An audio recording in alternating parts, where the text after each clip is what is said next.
mau nggak kembali lagi kepada kita? Kalau kamu mau, ini ada kontrak, silakan diisi. Waktu itu kontraknya memang saya buka bang di situ, dan dia juga bilang di sini kami menawarkan kalau kamu mau, ya, kamu bisa dapat $500.000. Nah, gue pernah denger nih bang, pernah baca gue di medsos.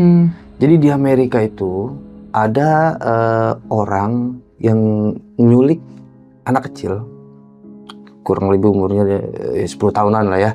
Jadi mukanya itu diambil buat anggota yang pengen awet muda. Apa itu benar begitu? Itu benar bang.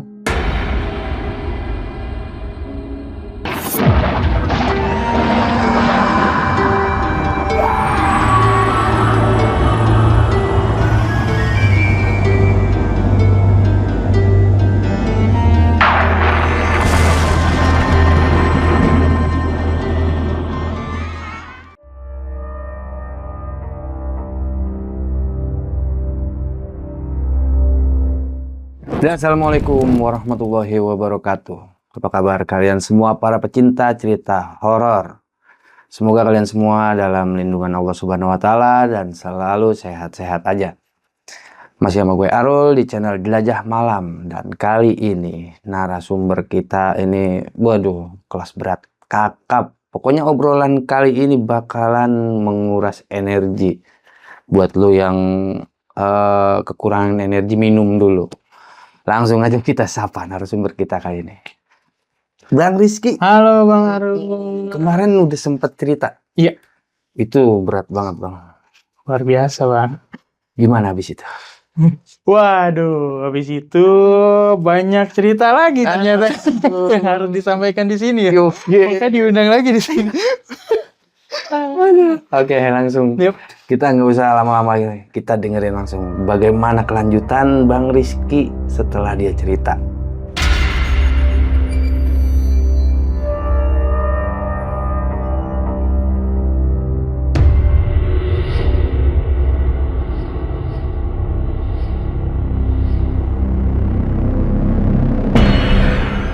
Kan saya ini latar belakangnya mungkin teman-teman udah lihat, dan atau yang belum lihat bisa ditengok dulu mungkin di part 1, di part 2-nya juga. Di sini ada di Jelajah Malam juga teman-teman. Jadi memang kalau teror dari satanik itu ada yang berupa langsung dan yang tidak langsung bang, atau berupa yang tidak kasat mata. Bahkan fisik dan non fisik. Iya, bahkan itu sering sekali terjadi. Dan teman-teman yang udah follow saya tuh pasti tahu, oh bang seserem itu ternyata. Dan ya saya tuh di sini mau bukannya untuk menakut-nakuti teman-teman kehidupan saya seperti ini, bukan. Tapi saya ini mencoba untuk, kalau saya tuh berani gitu.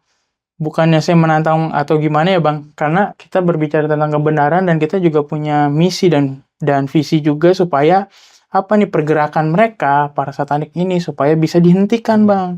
Jangan sampai ya kan satanik ini terus menyesatkan anak-anak muda yang ada di luaran sana, apalagi yang udah mulai hilang dari agamanya atau seperti apa, itu gampang banget bang disusupin. Ya, kayak ada di suatu malam gitu bang ya kan. Di saat ini cerita di saat saya lagi istirahat sama istri saya, kita mau istirahat. Itu kayak kedenger suara, kita kan ada di depan rumah tuh ada kandang ayam gitu bang, ada isinya juga. Dan malam itu ayam tuh tiba-tiba kayak berisik gitu bang, kayak ketakutan sendiri.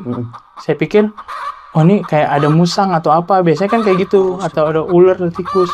Saya coba untuk nyamperin ke sana. Pas saya lihat, wah nggak ada apa-apa. Akhirnya saya masuk lagi ke dalam. Ayam itu bunyi gede. Waduh, katanya ada apa lagi nih ya kan, emang baru nih kayaknya ketahuan nih ada musang atau apa. Saya samperin lagi, ternyata nggak ada. Pas saya masuk lagi bunyi lagi. Dari situ saya udah mulai, wah ini kayak ada nggak beres nih ya kan. Akhirnya karena saya tuh orangnya suka iseng bang ya kan, iseng coba-coba mau foto gitu kan. Foto. Saya foto, pasti saya ada kejadian-kejadian itu semuanya di tahun ini semuanya saya foto bang. Mungkin kejadian-kejadian tahun lalu tuh saya abaikan mereka ya kan, saya abaikan, udahlah biarin, karena mikirnya ya nggak mengganggu juga atau gimana. Tapi kalau tahun ini ya udah nih kayaknya saya harus melawan mereka, ya udah saya foto aja. Saya bilang kalau diri saya tuh nggak takut. Akhirnya saya foto, boleh saya unjukin hasilnya. Nah, ada yang seperti ini bang. Nah, ini yang tadi kejadian di luar itu emang ada beberapa kali. Nah, ini yang saya foto dari kamar saya. Nah, ini kirain saya tuh jendela saya bang. Ya kan? Banget. Kirain jendela, emang ini kan jendela kayak kotor kan, putih-putih gitu. Dan ternyata pas saya zoom, waduh, ada sosok. Iya, itu Iya kan? Sosok dia nih kata saya. Wah, ternyata ini yang bikin si ayam geladak-geladak. iya, ayam geladak-geladak. Dan nggak cuma di situ bang, ya kan? Ada juga ini mungkin nanti ya teman-teman bisa lihat ya di ini. Ada juga kejadian bang. Ini saya kan orangnya suka nge-live di Instagram gitu bang. Nge-live itu suka bahas-bahas tentang apa yang akan dilakukan si satanik itu, bagaimana caranya untuk kita menghindarinya. Pokoknya seputar satanik lah gitu. Orang juga teman-teman di Instagram juga suka ada yang nanya. Dan akhirnya suatu ini di siang-siang agak-agak mau ke sore-sore gitu bang. Ya kan. Saya ngerasain ada suatu hal yang waduh kurang enak nih, atau ada sesuatu nih ya kan, hawa-hawa gitu. gimana gitu. Dan posisi juga saya kalau namanya abis serangan itu, kalau sayanya lemah gitu bang, saya tuh pasti kena ke badan gitu, kayak jadinya sakit ya kan, atau yang muntah darah atau yang gimana, itu pasti sering terjadi ke saya. Dan setelah itu ini ada sosok ini bang di kaca. Ini habis nge-live. Iya, ini kebesokannya nih saya muntah darah bang. Ini wah, ini jelas banget ini. Solid Kayak- banget itu. Iya, kayak ada sosok di kaca gitu kan. Iya. Kayak orang ngaca loh. Ini kosong bang, posisi saya rumah sendirian gitu, nggak ada orang. Dan ini katanya, Ini merinding guys. iya ini kejadian-kejadian kayak gitu bang. Dan itu terus saya alami semenjak saya podcast di beberapa kali juga ya kan. Itu terus saya alami ya, serangan-serangan seperti itu. Bahkan ada juga yang ancaman-ancaman dari Instagram, ada yang langsung ke nomor saya, kayak gitu, banyak sekali bang. Intimidasi, bahkan sampai ada yang parahnya itu foto istri saya gitu kan, diedit, dibikin AI kita tahu kan, canggih banget. Dibikin AI bang, Gila. dibikin AI itu ibaratnya mohon maaf ya, porno, gambar porno gitu, jadi pemain bintang itu. Dan itu dikirim ke saya kayak, aduh, ini pasti orang-orang mereka gitu. Bahkan ada juga sampai saya tuh kan kehidupan juga bang, ada di atas kadang di bawah ya kan. Ada di saat saya lagi terpuruk, mereka tuh ada yang mencoba care bang sama saya. Oke. Dengan menawarkan mungkin yang di luar ini sih ya, di luar orang manusia, di luar logika lah kalau bisa dibilang kayak gitu. Ada yang ngechat saya, kebanyakan nih dari nomor luar pakainya. Pakai plus 41, plus 1 ya kan, plus nggak ada yang dari nomor Indo lah pokoknya. Nomor luar semua.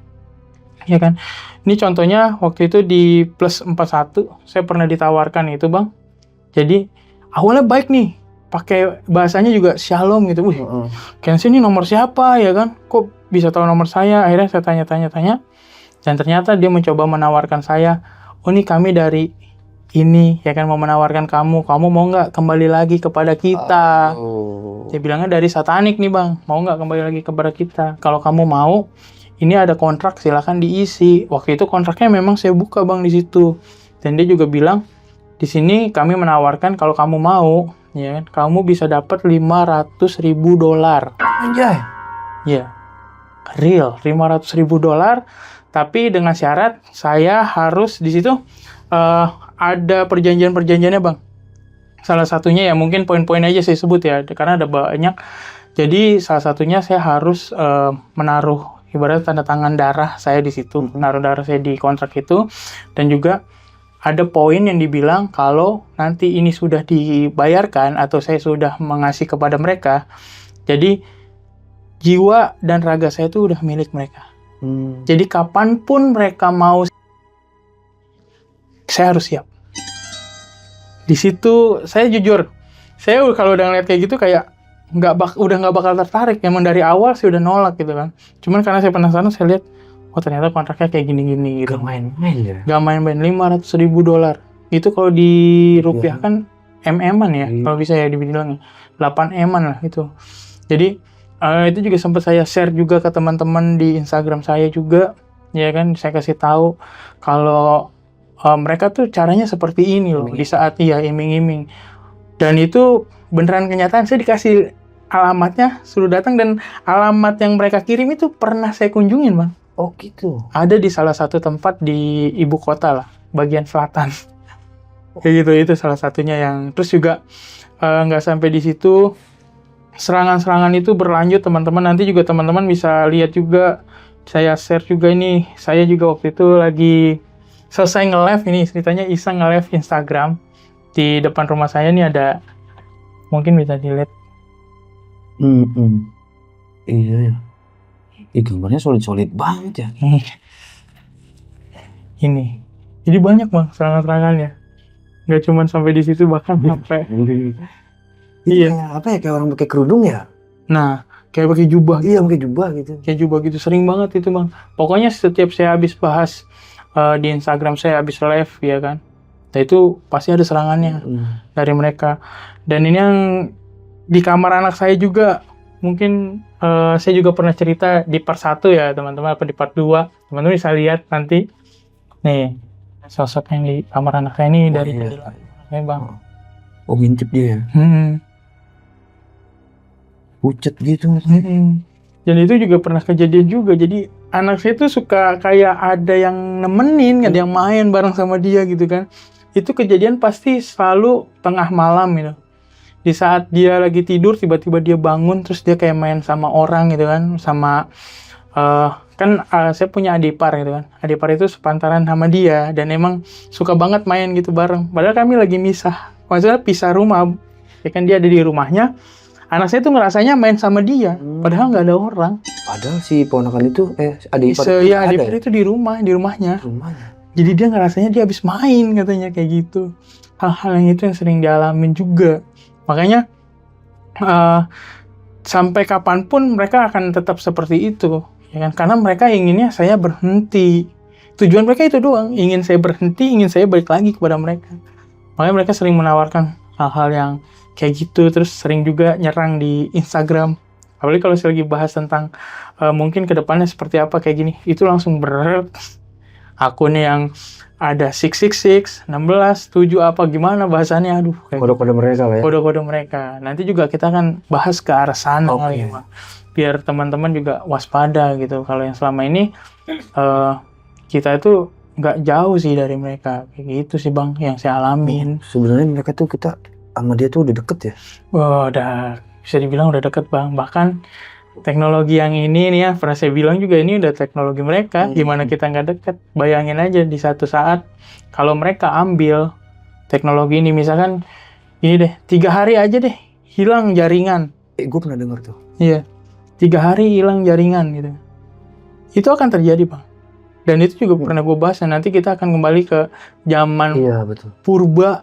Gue pernah baca itu. Iya, kita akan kembali ke zaman purba karena mereka akan mengambil hak mereka. Di saat mereka udah mengambil hak mereka, ya udah, kita mau ngapain lagi? Gue pernah baca di salah satu artikel, nanti internet itu bakal Iya. Mana tuh? Bahkan ini realnya sudah terjadi waktu itu. Mungkin teman-teman bisa ngeliat ke belakang, di kota besar juga di Sumatera ya, terjadi pemadaman lampu selama 3 hari. Itu baru contoh Bang. Bahkan di Bali juga pernah ngalamin kayak gitu.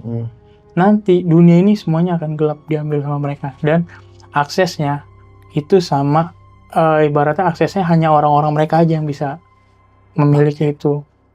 Makanya sekarang udah mulai pendataan nih Bang di 2026 ini. Ya kan? Saya berbicara di dalam kurun waktu 2026 sampai finish di 2030. Mereka punya misi tersendiri. Program mereka gitu. Bahkan beberapa itu udah saya sering bocorkan Bang, karena saya juga membocorkannya. Tapi kalau saya via ebook Bang, ya kan, lewat link ID saya, itu saya bocorkan tentang mereka semua tuh. Apa yang akan terjadi gitu ke depannya, bagaimana. Itu saya kasih tahu di situ. Linknya ada nih di deskripsi. Ya akan di diskusi, dan teman-teman juga nanti akan kita bahas juga di sini kayak gitu, hal-hal yang akan terjadi itu. Ini seperti itu, Bang. Nah, itu kan dari pengalaman lu nih, Bang. Kalau menurut tuh, kita akan ke belakang dulu. Ya boleh. Di tahun 2025 itu apa aja sih yang udah mereka lakukan? Di tahun 2025 ini sebenarnya yang kemarin itu sempet gua bocorin juga sih, Bang. Di yang part 2. Kalau nggak salah di part 2-nya gue bocorin juga. Ada beberapa hal yang mungkin terjadi di tahun 2025 ini, ya kan. Salah satunya seperti kayak gue bilang itu kan, yang kita akan hidup di zaman purba, ya itu udah mulai terjadi waktu itu di beberapa kota kayak gitu. Dan ada beberapa juga yang kita bisa lihat lah di Indonesia ini, salah satunya pergerakan motorik seperti yang akan terjadi kepada presiden kita gitu, Bang, yang akan ini ya, maksudnya spill dulu teman-teman. Saya sih nggak ada gimana-gimana sama Pak Presiden, cuman karena Pak Presiden kita ini jujur, Bang, presiden yang cukup berani untuk saat ini dan mengambil langkah yang tepat menurut saya, karena kita nggak terlalu menginduk kepada ya negara itu, ya kan? Karena kita tahu kalau negara adidaya itu, ini fakta ya teman-teman, negara tuh pusatnya si satanik, dan pusatnya si satanik ini dilahirkan sampai sekarang itu masih bisa berdiri, dan orang-orang di sana itu welcome aja. Welcome aja, seperti nggak ada gimana-gimana, karena mereka ada di dalam. Kayak gitu, Bang. Makanya jujur ya kan, kalau Pak Presiden sekarang ini banyak musuhnya mungkin ya, Bang.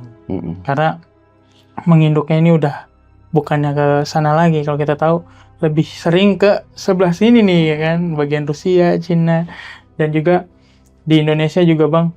Kita tahu kemarin yang saya sih sebenarnya agak sedikit gimana ya, prihatin juga atas yang terjadi di demo pada waktu itu, ya kan, di yang pernah kita hadapin yang cukup lumayan chaosnya itu, Bang, ya kan. Itu sebenarnya udah saya sebut juga, demo itu kita tahu lah sekarang masyarakat itu udah pintar gitu kan. Ada juga yang bermain, yang menenai di sana. Bahkan mereka itu menghitung setiap jiwa itu, Bang, dijadikan taruhan ibaratnya. Maksudnya? Iya, jadi ada beberapa, misalkan kayak gedung yang rusak itu berapa miliar atau berapa USD gitu, apa berapa ratus, terus ada orang yang meninggal, itu dihitung, Bang, semuanya. Dan itu akan dibagikan kepada mereka yang sudah berjalan, yang menjalankan itu. Ini fakta, teman-teman, dan orang-orang kebanyakan yang nggak tahu. Kasihan itu teman-teman kita yang cuman digerakin aja. Sebenarnya bagus, pergerakannya bagus itu untuk membangun, tapi di saat mereka menyusup itu, Bang, ya itu yang nggak bagus sebenarnya. Demo itu alangkah baiknya kalau misalkan tidak ada korban jiwa, ya kan, tidak ada yang namanya perusakan. Kalau keadaan demo itu baik-baik aja, satanik mungkin akan gimana ini, ya kan? Kelimpungan pasti, Bang. Makanya mereka bergerak di sana. Karena apa?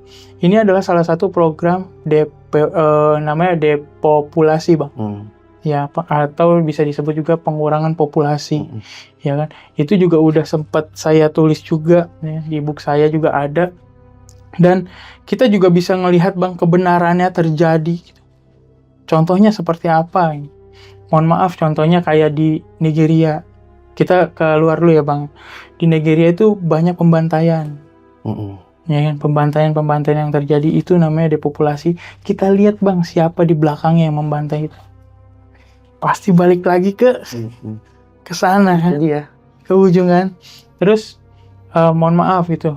Saya sebelumnya turut prihatin juga atas yang terjadi di yang bencana alam di Sumatera kemarin.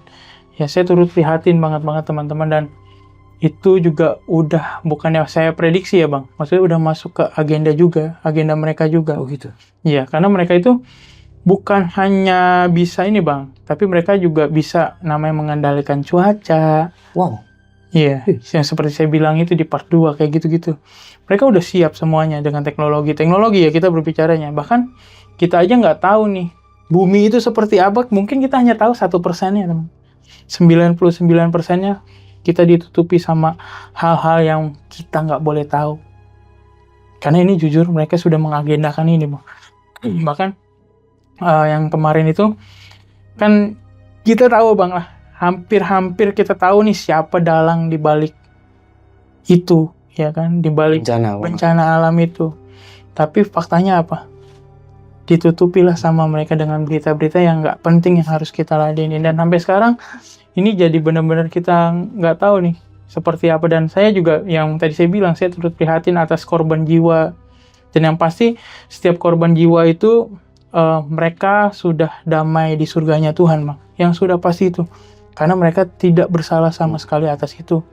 Ya kan? Karena di balik yang ingin berkuasa ini, sistem mereka, Bang. Itu maksudnya ditimpa beritanya gitu, Bang. Berita-berita yang lagi bencana itu terus ditimpa lagi gitu. Nah, nggak cuman ini sih, Bang. Sebenarnya nggak cuman bencana. Mungkin teman-teman bisa cari faktanya juga, ya kan. Ini kita berbicara data dan fakta yang masih ada sampai sekarang gitu. Coba dilihat setiap ada sesuatu hal tentang yang mungkin agak krusial atau agak sensitif di negara ini, pasti ditimpanya dengan pola-pola yang sama, Bang. Tentang mungkin kalau yang mohon maaf ya, berita tentang yang kemarin itu bencana alam gitu, itu timbul perselingkuhan pejabat, ya kan, perselingkuhan dari selebgram apa TikTok kayak gitu. Yang nggak penting, harusnya kan itu bukan konsumsi untuk publik ya, tapi publik itu harus digiring ke arah sana, Bang. Supaya apa? Supaya nggak ketahuan nih siapa di balik ini. Konsentrasinya kepecah. Iya, konsentrasinya terpecah, dan yang pasti fokusnya udah lagi nggak, ya udahlah kita ini kan ditinggalkan kan, faktanya kan ditinggalkan dan orang nggak tahu. Ya udah, karena udah terbantu, ya kan, udah banyak yang donasi, tapi nggak tahu nih fakta di baliknya ini apa gitu kan, siapa gitu dalangnya, dan pertanggungjawabannya seperti apa, itu nggak pernah. Sampai sekarang tuh pasti beritanya seperti itu, Bang. Apa itu kayu gelondongan bisa lewat ya, gitu. Terus sama kita flashback ke yang lain juga, ke belakang juga, tentang mungkin ada sesuatu hal yang mungkin kayak isu-isu di bukan isu ya, mau menetapkan undang-undang lah kayak gitu lah ya, kayak gitu. Ada juga tuh, Bang. Ya kan, bahkan orang-orang itu pasti dapat rewardnya yang cukup lumayan besar. Itu bisa difaktakan, teman-teman. Berarti media juga berperan dong? Salah satunya emang iya. Kan media juga ada yang masuk di dalam mereka. Mereka mengklaim, ada beberapa media yang saya tulis juga ada, Bang, di buku saya. Jadi beberapa media itu dimasukkan yang udah menjadi alat motor mereka. Kan mereka mainnya seperti itu dari dulu, Bang. Semenjak ada terjadi sesuatu, pasti nggak akan ketahuan.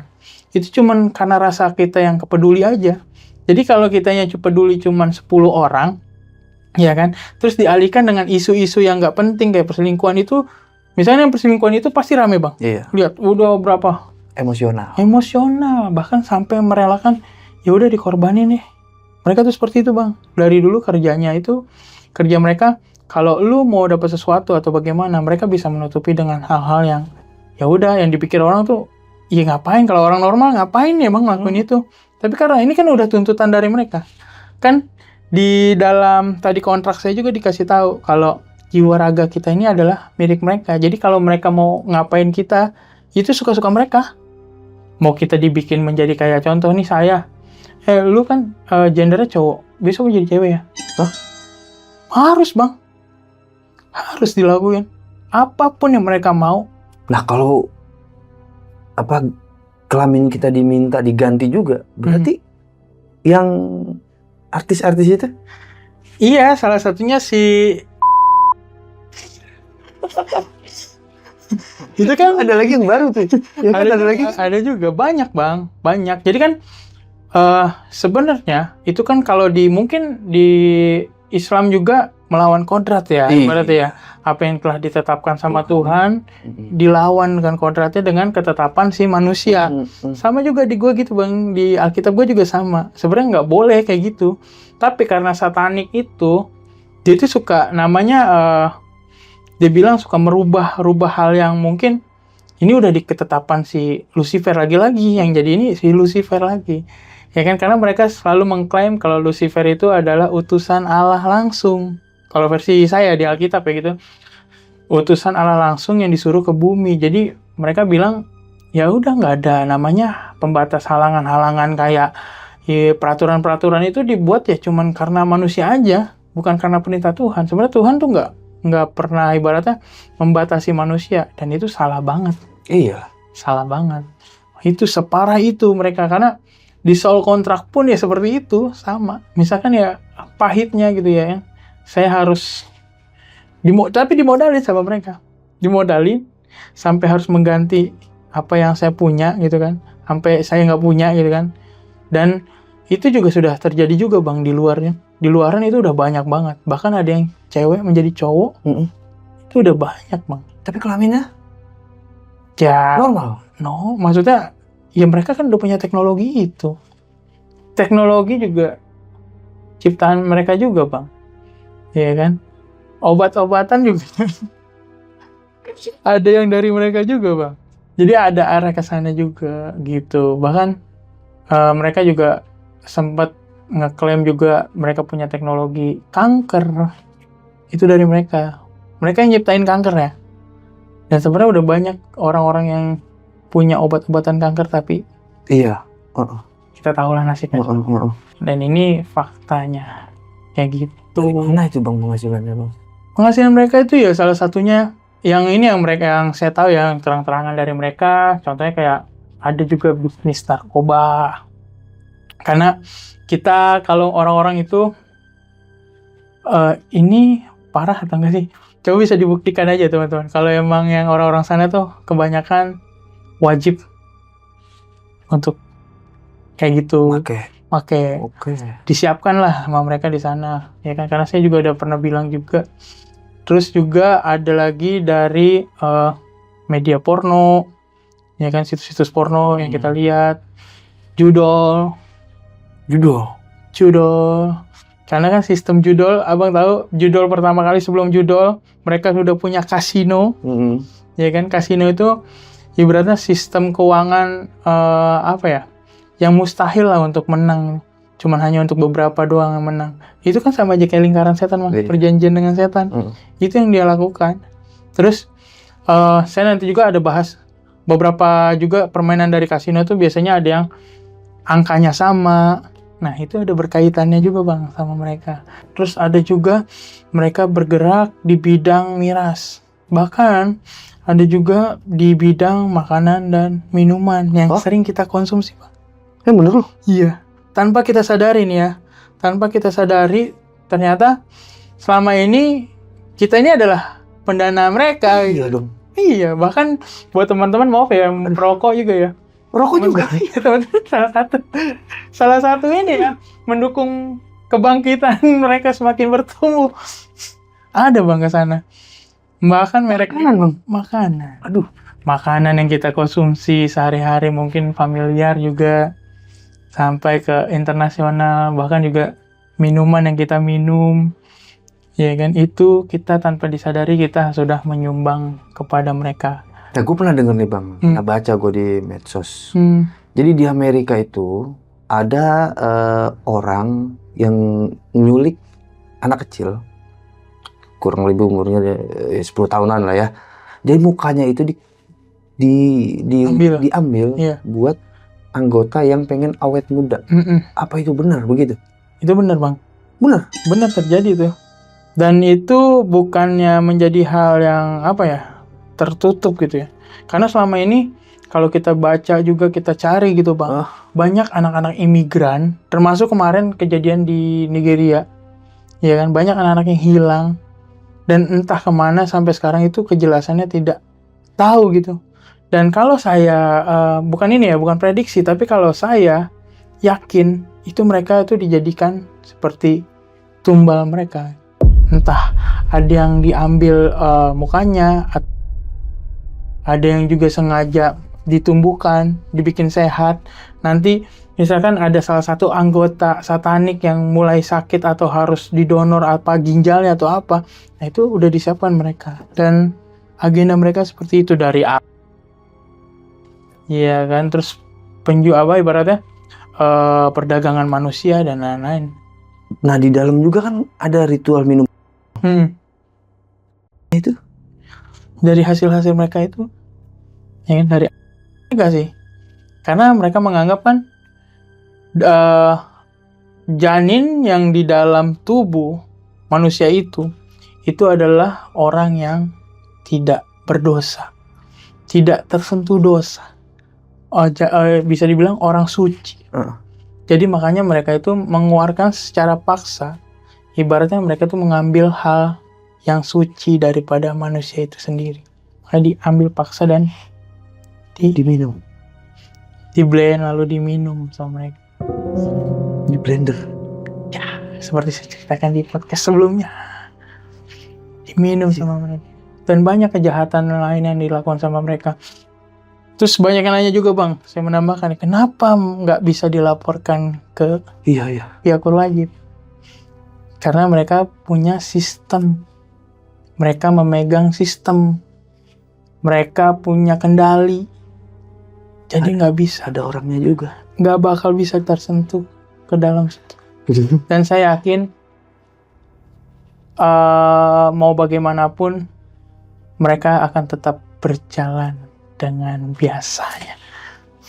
Kayak gitu. Yang ada kalau kita sebagai yang melaporkan, ini misalkan saya di luar itu, ini kan kebanyakan kejadiannya di luar ya, Bang, bukan di Indonesia. Kalau di Indonesia jelas polisinya baik, gitu kan. Gak ada obatnya, ya kan. Kalau di luar kan, ya mungkin banyak kejahatan yang seperti itu. Contoh kasus yang kemarin yang telah terjadi kayak PDD atau gimana. Ada yang tahu kasusnya seperti apa? Nggak ada yang tahu kan? Sudah hilang begitu aja. Apakah kamu yakin PDD yang sekarang itu PDD yang ditangkap? Nggak, Bang. Itu salah satu yang dinamakan teknologi mereka cloning. Ya, mereka punya cloningan, bisa merubah seseorang. memalsukan. Iya, memasukkan data seseorang. Padahal PDD yang ada sekarang mungkin lagi santai aja. Yang di penjara tuh mungkin orang lain. Dengan baby oilnya lagi dong. Iya, masih terus berjalan. Bahkan di lokal pun ada, Bang, yang kayak gitu. Contohnya vokalis terkenal, salah satu band terkenal, ya. Itu Cloning juga. Iya. Itu di cloning. Saya nggak nyebutin nama, saya nggak nyebutin bandnya apa. Tapi teman-teman juga tahu pasti. Saya kembalikan kepada teman-teman, lihat faktanya seperti apa. Karena bisa dilihat se-cloning-cloningnya itu, Bang. Itu nggak bisa merubah karakteristik seseorang. Yang asli. Ya. Mungkin kalau secara dilihat wajah, dilihat muka, itu mungkin sama persis. Tapi karakteristik itu nggak bisa. Ya kan? Karena karakteristik itu emang timbulnya udah dari kecil. Udah khas. Mungkin kalau suara itu bisa diubah gitu kan. Suara semua itu mereka punya. Cuman karakter nggak bisa. Kalau kayak PDD itu jelas kasusnya, kalaupun harus di cloning ya kan. Kalau yang ini band yang lokal ini masalahnya apa harus di cloning? Tanyakan saja kepada dia. Kenapa dia harus di cloning? Apakah dia sudah tidak ada di dunia ini atau seperti apa itu? Nggak tahu. Apakah mengalami sesuatu atau bagaimana? Saya kalau di sini tidak mau menanggapi yang lokal-lokal. Nah kalau lu nggak mau yang di lokal, gue tanya yang di luar aja deh. Iya boleh. Kalau itu boleh, Leus. Bisa dijawab lah itu ya. Itu banyak artis di luaran nih ya. Itu yang penampilannya berubah drastis tuh, Bang. Ya kan, banyak lah kayak macam-macam. April gitu kan pernah disinggung juga tuh. April. Terus Celine Dion tuh langsung drastis banget. Itu gimana, Bang? Apa mereka ada koneksi juga? Sebenarnya itu udah ketetapan dari mereka sih, Bang. Hal-hal yang kayak gitu tuh sudah ada. Maksudnya mereka kan punya challenge untuk setiap orang tuh berbeda-beda, Bang. Yang kayak tadi, misalkan cewek disuruh jadi cowok, ya kan? Atau cowok disuruh jadi cewek. Nah ini yang tadinya terlihat cantik harus dengan penampilan yang buruk. Jadi seburuk-buruknya. Buat apa? Challenge-nya kayak gitu. Buat apa, Bang? Tapi ya walaupun seburuk-buruk apapun, mereka tetap bisa punya pegangan itu, masih berpegang itu dengan teguh, masih ada di puncak atas lah. Bahkan setelah melewati itu, orang kan jadi kayak, ini kenapa? Ini ada apa? Ini ada apa? Gitu. Tanpa tahu kebenaran di balik faktanya di belakang itu, Bang. Ya kan? Kalau berbicara tentang, oh ini tuntutan pekerjaan, siapa yang mau nuntut pekerjaan? Iya. Gak ada orang yang merubah. Bahkan Harusnya kalau tuntutan pekerjaan dia harus lebih cantik, lebih Nah. cantik ya kan? kalau misalkan banyak ya juga contohnya orang menua, oh bang karena menua gini nih, tidak mungkin. Karena ada Itu masanya. karena paksaan, ada tua karena paksaan, bukan karena Tuhan. Kalau yang ori dari Tuhan itu justru malah lebih cantik. Bisa dibilang apa ya? Kalau dia bertahan di dalam Tuhan gitu, bisa lebih cantik tapi tidak akan terkenal. Karena kebanyakan orang-orang yang banyak kan ya bang, kita berbicara di luar, coba contoh ada nggak orang yang agamis itu yang bisa terkenalnya seperti mereka? Tahapannya siapa, sebutkan gitu. Ini buat komentar aja buat teman-teman yang nonton gitu. Itu nggak bakal ada bang, karena selama ini pemegang tahta itu adalah orang-orang mereka, orang-orang satanik itu sendiri. Itu juga buat ini ya, buat apa sih, buat orang yang di luar buat tertarik gitu. Iya, buat bikin tertarik. Jadi ada contoh nih, walaupun udah seperti ini, tapi dia masih bisa terkenal loh. Gitu, walaupun orang ngeliatnya, oh ini jelek, tapi jobnya banyak, ya kan? Kaya. Siapa sih yang nggak tergiur, mah? Kayak gitu. Mereka tuh banyak mengasih contoh-contoh yang kita biasa lihat, yang kita biasa dengar kayak gitu. Menjadi kayak, oh iya. Kalau misalkan kayak orang biasa mungkin bang, berubah drastis seperti itu. Ya kan? Udah nggak bakalan dipakai gitu, ibaratnya gitu ya, udah nggak bakalan dipakai di industri mana-mana gitu. Tapi karena mereka adalah salah satu anggota dari mereka semua itu, jadi Dan industrinya juga punya mereka. ya, karena mereka ada di bawah naungan si Kuat orang-orang banget ya. bertanduk. Saya nyebutnya orang-orang bertanduk ya gitu, karena mereka udah bersekutu dengan iblisnya udah luar biasa banget. Bahkan ada juga yang bisa dilihat lah, contohnya Hitam, nama grup ininya Hitam, ya kan? Ini saya ini kan plesetin, dia ada empat orang lah, dan itu bisa dilihat bang, salah pengikut mereka tuh seperti apa sekarang, ya kan? Kalau nggak ada bantuan satanik, mereka nggak akan terkenal sekarang. Mereka nggak akan bisa collab dengan siapa-siapa.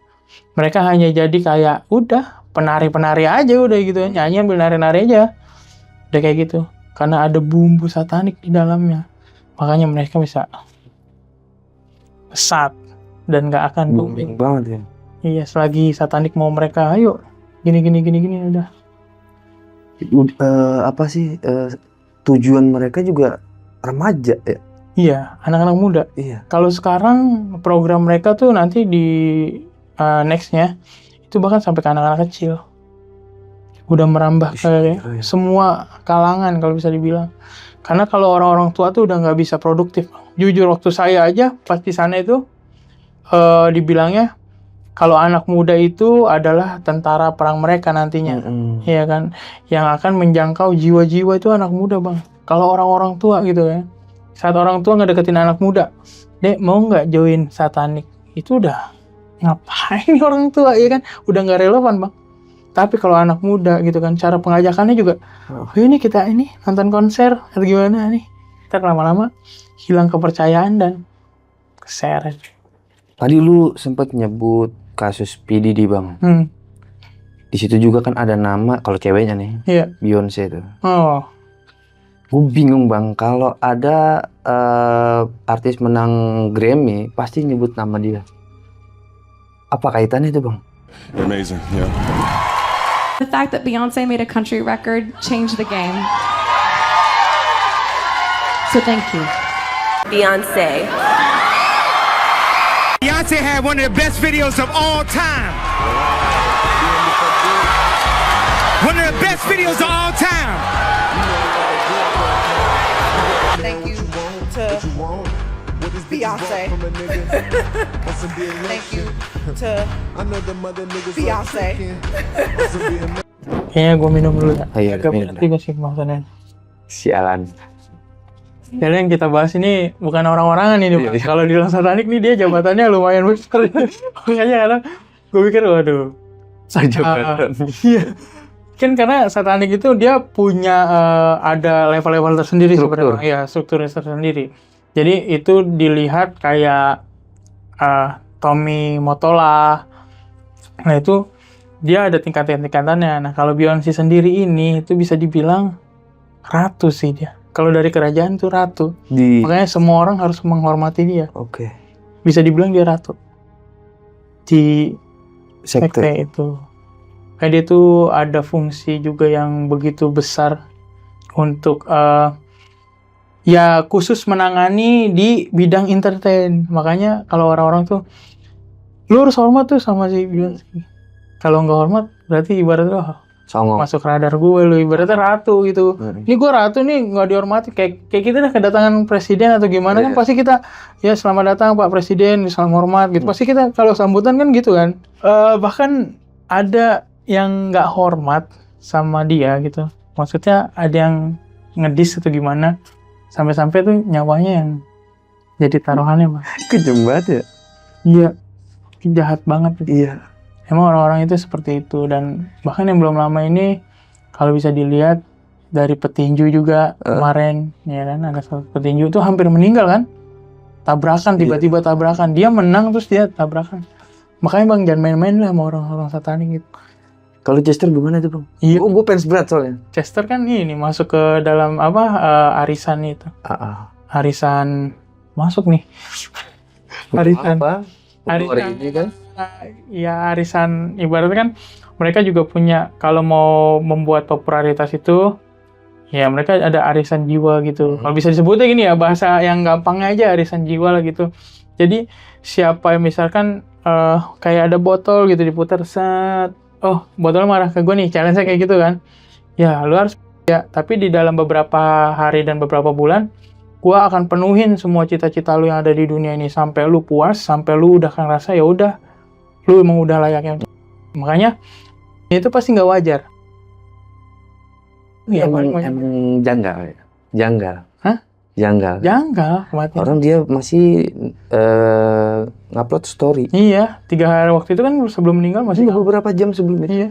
Dia ngupload story, langsung datang diri. Aneh. Iya, makanya kan udah dijadwalin. Tadi lu nyebut Tommy Motola. Ya.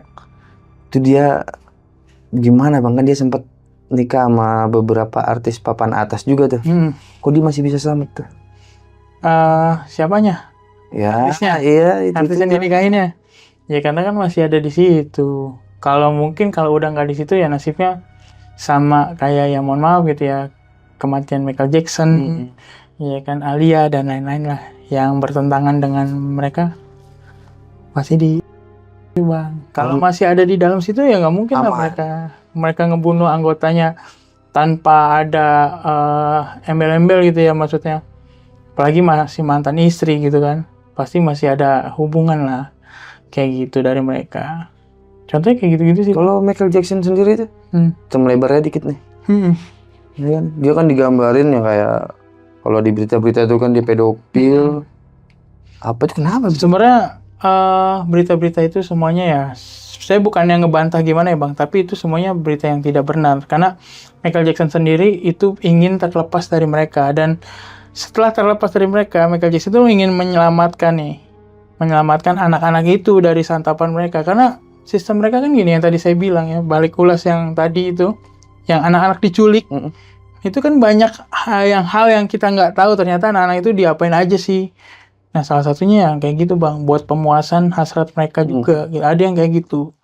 Ya kan, bahkan sampai ada yang dipesan, oh kayak anak-anak ini, oh datengin ke rumah gua 10 orang gitu. Ya buat muasin hasrat mereka doang kayak gitu. Pesanan. Ada yang kayak gitu. Nah, itu tadi udah di tahun 2005 atau apa yang udah dia kerjain tuh kan. Nah, ke depannya nih Bang, di tahun 2026 dia mau ngapain Bang? Sebenarnya 2026 ini bisa dibilang gerbang mereka sih. Awal mula semuanya itu akan terjadi di 2026 ini.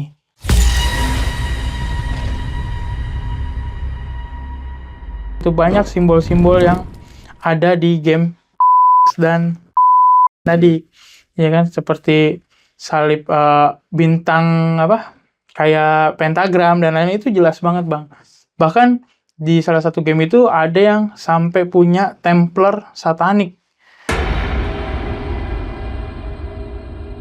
Oh, berarti kalau vaksin itu salah satu cara buat depopulasi. Iya, Selain itu, sebenarnya vaksin itu yang menentukan batasan umur kita, Iya, Bang. Ditentukan sama mereka.